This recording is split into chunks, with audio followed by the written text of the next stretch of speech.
제가 아이돌 했을 때도 안타깝게 나가게 되는데 부모님은 걱정을 많이 하셨어요. 친구들도 고등학교를 제가 그만두고 가는 거여가지고 일본에서는 제가 아직 제대로 고등학교를 졸업을 못했던 상황이었어요. 그때는 저희 아빠가 그래도 좀 많이 반대를 했던 것 같아요. 그때는. 근데 할아버지는 옛날에 한국을 한번 일로 갔던 적이 있다고, 정말 좋은 나라다 그 말 듣고 아빠가 미안한다고 했었던 것 같아요, 저한테.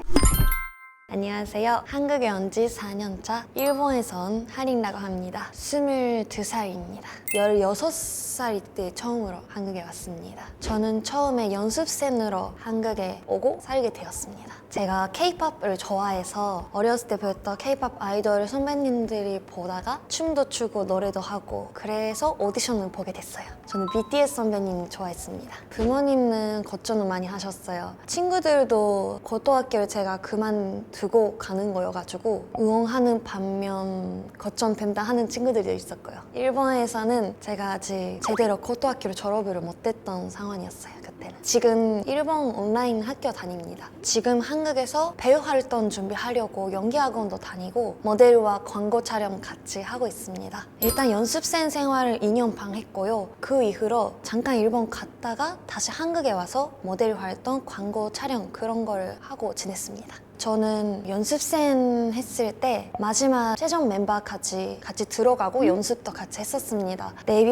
위해서 녹음도 했고 춤도 같이 마지막 선까지 했는데요. 안타깝게 나가게 되는데 그 이후로 제가 배웠던 한국어를 잊는 게 너무 싫어서 다시 한국에 가고 싶다고 부모님한테 말씀을 드리고 다시 오게 되었습니다. 저희 아빠가 그래도 좀 많이 반대를 했던 것 같아요. 그때는 정말 한국 가냐고 하고, 엄마는 유난히 원래 K-POP 좋아하셔서 응원해주겠다 하셨는데 아빠는 한국 나라도 가본 적이 없고, 근데 어느 날에 할아버지가 저한테 전화를 하셨어요. 아빠의 아버지예요. 저는 아빠도 그런 생각을 좀 많이 갖고 있어가지고 할아버지도 반대하는 줄 알았어요. 근데 할아버지는 옛날에 한국을 한번 일로 갔던 적이 있다고, 정말 좋은 나라다, 좋은 사람들이 많이 있고 많이 챙겨주셨다. 할아버지는 그때 기억들도 있어가지고 제 꿈을 응원해주겠다고 하셨어요. 근데 그 말 듣고 아빠가 미안한다고 했었던 것 같아요, 저한테. 자기는 직접 한국 분들을 만난 적이 없고 가본 적이 없지만 실제로 갔던 할아버지가 그렇다면 자기 말을 좀 잘못됐다고, 제가 꼭 꿈을 이뤘으면 좋겠다고 마지막에 아빠도 응원해 주셨습니다. 지금 굉장히 아빠가 많이 좋아합니다. 지지난달 작년 아빠가 처음으로 한국에 오시게 되는데 또 가고 싶다고 지금도 많이 말하고 계세요. 일본 있을 때 12살 때 처음으로 일본 소속사를 들어가고, 그때는 아직 제가 뭘 하고 싶은지 확실하지 않았습니다. 회사에서 연기학원을 다니면서 처음에는 모델을 하고 싶다라고 꿈을 가지게 됐고요. 연기를 배우면서 배우를 하고 싶다라는 생각이 들었었어요. 근데 대신에 회사에서 평가 많이 받았던 거는 안무, 노래 그쪽이어가지고 한번 오디션 보는 게 어떨까 그런 얘기도 많이 해주셔가지고 저도 처음에 한국에서 아이돌 오디션을 보게 됐던 게 그 기기였던 것 같습니다. 그래서 연습생을 그만두고 나서 제가 다시 제가 뭘 하고 싶은지 많이 생각해봤어요. 그때 원래 제가 하고 싶었던 꿈을 해외에서 도전하고 싶다라는 생각을 가지게 됐습니다. 슬기로운 의사생활을 하는 작품 되게 좋아해요. 연습생 때 그걸 처음 보게 됐는데 나온 등장인물들이 5명 열심히 사는 모습 보고 나도 이렇게 열심히 살고 싶다라는 생각을 가지게 되는데, 그런 영향을 많이 크게 받았던 작품이거든요. 어떤 메디컬 드라마라고 하면 의료 사건들이나 좀 무서운 드라마가 많았어요. 특히 일본에서도 그렇고 처음으로 끝까지 보게 되고 반복하게 보게 되는 작품이었는데 너무 좋다, 나도 이런 작품에 언젠가 참여하고 싶다 그런 생각을 들고, 그런 한국에서 도전해보고 싶다 라는 생각을 들었습니다. 많은 사람마다 왜 일본에서 안 하냐고 라는 말도 들었고, 제가 아이돌 했을 때도 일본인인데 한국에서 활동하는 트와이스 선배님 일본인 멤버분들한테도 많이 영향을 받았고, 제가 외국인으로서 해외에서 도전하는 모습으로 누군가한테 영향을 주고 싶다라는 생각을 들었어요. 그래서 연기는 물론 말도 해야 되고 역할 받은 것도 어려울 수도 있는데 제가 일본인으로서 할 수 있는 역할도 있지 않을까라는 기대도 있고, 그래서 도전하기로 했습니다. 지금도 배워가고 있는 중에서 느끼는 게, 연기라는 게 사람이 감정 표현하는 거는 아마 전 세계 똑같이라고 생각해요. 살게 되는 거는 연습생 때였는데 그때 반년 전부터 한국에서 몇 번 패션 쪽으로 좀 촬영도 했었습니다. 그때가 아마 처음에 왔었던 것 같아요. 그때는 제가 안녕하세요 라는 말밖에 몰랐습니다. 실은 아직 어리기도 하고 스태프분들이 굉장히 많이 신경을 쓰셨다고 지금도 저한테 말씀 많이 하셨어요. 그때는 대화도 못하니까 밥 먹을래요? 조금 쉴래요? 야, 이런 식으로 제스처로 대화를 했었고, 그래도 저는 굉장히 재밌었다라는 느낌이 들었던 것 같아요. 같은 아시아여서 그러는 건지 해외를 왔다라는 느낌을 많이 느낄 수는 없었어요. 사람들이 더 유난히 비슷했고, 대신에 제가 읽을 수 있는 글자가 하나도 없더라고요. 그래서 좀 당황했던 기억이 더 납니다. 와보니 정말 넓게 느꼈던 것 같아요. 여기 나라 차도가 크고 한강 보고도 뭔가 이 나라 자체가 너무 넓게 느꼈던 것 같아요. 반대로 도쿄랑 비교를 하면 도쿄는 좀 굉장히 좁아요. 차가 지나는 길도 그렇고 전체를 봤을 때도 정말 건물들이 많이 모아있게 보인다? 반대로 한국에 왔을 때 와 되게 넓다라는 느낌이 가장 들었던 것 같아요. 이거는 좀 제가 상상했던 거랑 반대였던 것 같습니다. 저는 본가가 도쿄인데요. 도쿄 안에서도 왔다 갔다 하면 좀 교통비가 많이 나요. 근데 한국은 유난히 교통비가 싸서 이거는 좀 처음으로 왔을 때 이렇게밖에 안 나와요? 라고 질문했었던 것 같아요. 저는 도쿄 안에서도 좀 도시랑 멀리 살아 있었는데요. 시부야 그쪽에 완전 도쿄 도시 쪽으로 나올 때 하루에 10,000원씩은 썼었던 것 같아요. 한국에서는 지하철 타도 하루에 3,000원? 그래가지고 굉장히 좀 많이 차이를 느꼈던 것 같습니다. 드라마 속에서 봤던 초록색 버스, 음식은 제가 한식을 원래 좋아해서 일본에서는 먹을 수 없는데 친구들이 오면 꼭 먹고 싶다고 하는 게 닭 한 마리인 것 같아요. 오면 다 나 닭 한 마리 먹어보고 싶다 이렇게 친구들이 말을 많이 해가지고 같이 가본 적이 몇 번 있습니다. 그리고 저는 삼계탕을 처음에 봤을 때 정말 충격을 받았던 것 같아요.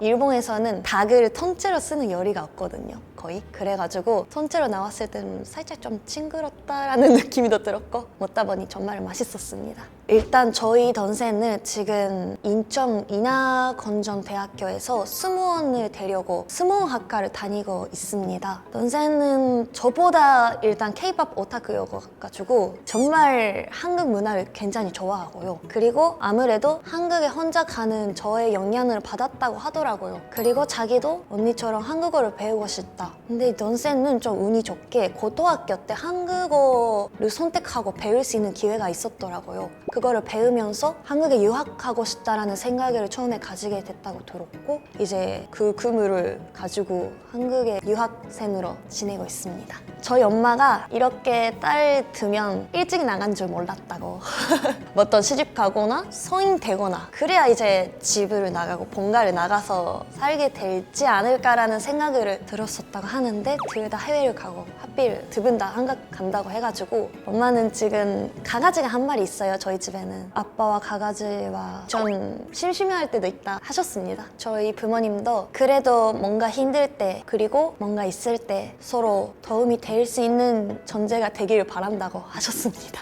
여동생 도움이 되지 않을까요? 여동생 서울 쪽에 놀러 왔을 때 항상 저희 집에 자고 가요. 좀 늦게까지 놀거나 하면 늦게 들어오고 언니 오늘 언니 집에 가겠다 하고 그렇게 지내고 있는 것 같아요. 처음에 제가 거의 20살이 되고 나서 한국에서 친구들이랑 지냈을 때 성인 되면 술을 먹잖아요. 일본에서는 생일을 지나야 성인 됐다, 20살 됐다고 보고 술을 먹을 수 있는데 생일을 안 지나면 먹을 수가 없어요. 그래서 같은 나이 친구더라도 같이 못 먹을 때가 있거든요, 20살 때는. 근데 저는 한국에서는 다 같이 나이를 듣는 거를 나중에 알아가지고 너 12월생 아니었냐고, 너 지금 술 먹어도 돼? 말했는데 정말 당당하게 저한테 왜 안 돼? 하니까 제가 깜짝 놀랐더라고요. 이런 거는 이 나라가 이런 문화이구나 하고. 근데 이거는 좀 좋다고 봤었던 것 같아요. 저는 일본에서도 20살 때 같이 아직 저 생일을 못 지나가가지고 술 같이 못 먹는다 그런 친구들이 있어가지고, 물론 지금은 상관없는 일이가 됐는데 처음에는 그거 좀 깜짝 놀랐던 하나였던 것 같습니다. 제가 지금 회사 만나기 전에 같이 일을 했던 언니가 있는데요. 그 언니가 정말 많은 한식을 먹는 법이랑 다양한 가게를 데려다 주셨어요. 근데 대신에 그 언니가 정말 한식파고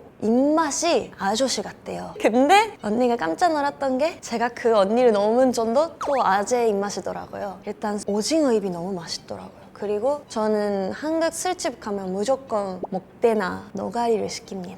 첫인상은 전 무섭다라는 느낌을 들어요, 전체적으로. 대신에 친해지면 굉장히 따뜻한 사람들이라고 느꼈습니다. 이유는 정말 제가 외국인으로서가 아니고 그냥 한 사람으로서 그냥 많이 챙겨주시고, 제가 정말 힘들었을 때도 그렇고 주변 사람들이 있었던 덕분에 넘어갈 수 있었던 일들도 있었지 않았을까라는 생각이 또 들고, 사람들이 정말 따뜻한 나라라고 생각해요. 개인 수업도 받고 온라인 수업도 하고 토픽 시험도 보고 할 수 있는 한국어 공부를 다 했다고 생각해요. 대신에 가장 컸던 거는 일단 이 나라에 오고 그냥 말할 수밖에 없는 상황이었어요. 어떻게든 말하려고 노력을 많이 했던 것 같습니다. 부모님은 정말 기뻐하시더라고요. 그 이유가 그 친구들 얘기도 이어가긴 하는데요. 제가 고등학생 때도 일본에서 활동했기 때문에 실은 공부할 수 있는 시간이 없었습니다. 그래가지고 거의 시험만 보고 그럴 때가 많았어요. 제가 공부를 너무 잘하는 편이 아니어가지고 점수가 좋지는 않았어요. 그거를 가지고 놀리는 친구들도 좀 있었고요. 근데 이제 일본에서는 손인식이라는 20살 때 다 같이 모이는 데가 있어요. 그때 이제 제가 혼자 한국에 살고 있다, 이제 한국어 통역도 할 수 있다, 그 말을 들었던 친구들이 와,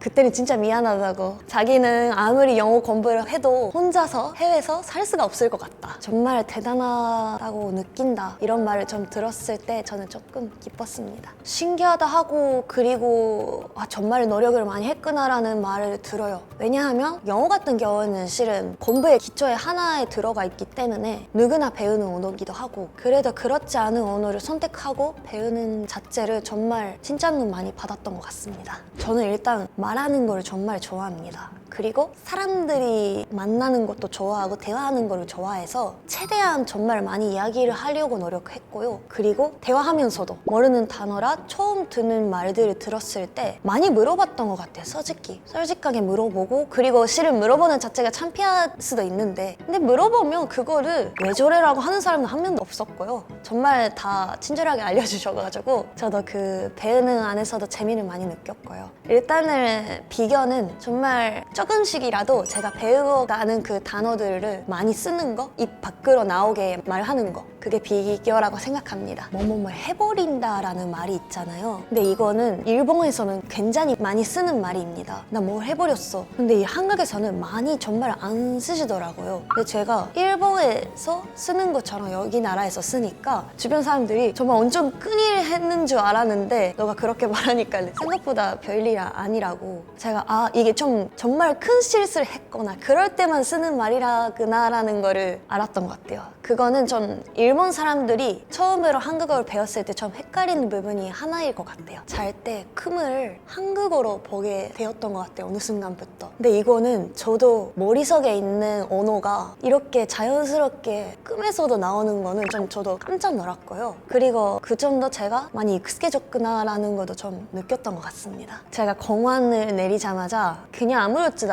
않게 에스카레이터를 타고 있었거든요. 근데 그렇게 사람이 앞에 없었어요. 그냥 타고 있었어요. 근데 뒤에는 몇 명 나 계셨던 것 같는데 제가 근데 이어폰을 끼고 있었거든요. 근데 뒤에서 저기요, 네, 비켜주세요 라고. 왜냐면 일본이랑 한국 오른쪽 왼쪽 다르거든요, 따는 것에. 그래가지고 제가 아무렇지도 않게 한국에서 따는 것처럼 오른쪽으로 서 있었는데 일본에서는 그게 반대가지고, 그거는 제가 맞다, 일본 왔었다 라는 느꼈던 순간이었던 것 같아요. 제가 일본에서 사람들이랑 대화할 때 네네네, 와 대박 이런 식으로 순간적으로 나오는 말들을 한국어로 하니까 친구들이 어이없는 표정으로 저를 봐더라고요. 대신에 아직 이거는 아무리 제가 오래 살더라도 외국인으로서 어쩔 수 없다라는 생각이 드는데요. 외국인으로서 카드 발급 안 되거나 좀 그런 거 많이 있어요. 대신에 제가 성인 되고 나서 제가 저의 주변 일들을 책임지고 해결을 해야 되는데 이게 잘 안 될 때가 많더라고요. 이거는 제가 어쩔 수 없이 해외에서는 외국인으로서, 근데 이런 부분에 대해서는 실은 좀 더 익숙해져야겠다 하는 것도 있고, 그래서 약간 전 만약에 제가 이 나이로 일본 혼자 살았을 때랑 한국에 지금 있는 환경이 아마 비슷하지는 않을 것 같아요. 더 어려움이 더 있을 것 같고, 근데 이것도 조금씩 익숙해지려고 노력하는 중입니다. 신원호 PD님, 슬기로운 의사생활 PD님 작품을 한번 언젠가 나오고 싶고요. 해외에서 활동하는 배우로서 나중에 이 나라에서 상을 받고 싶습니다. 저는 좀 액션 연기도 좀 해보고 싶다, 도전하고 싶다는 생각이 있습니다. 가장 큰 이유는 최근에 제가 운동으로 복싱을 좀 시작했어요. 그게 좀 굉장히 재밌고, 액션은 그 순간 연기는 실은 언어가 필요 없잖아요. 그런 식으로 제가 만약에 부족한 부분을 좀 커버하면서 연기할 수 있는 걸 찾다 보니 그런 캐릭터도 언젠가 도전하고 싶다라는 생각이 있습니다. 저는 이 나라를 굉장히 해외라고는 느낌이 이제 안 드는 것 같고, 제가 처음으로 뭔가를 하게 되거나 성인 되고 나서 혼자 살게 되는 나라가 여기다 보니 저는 여기서 오래오래 살고 싶다라는 생각을 듭니다.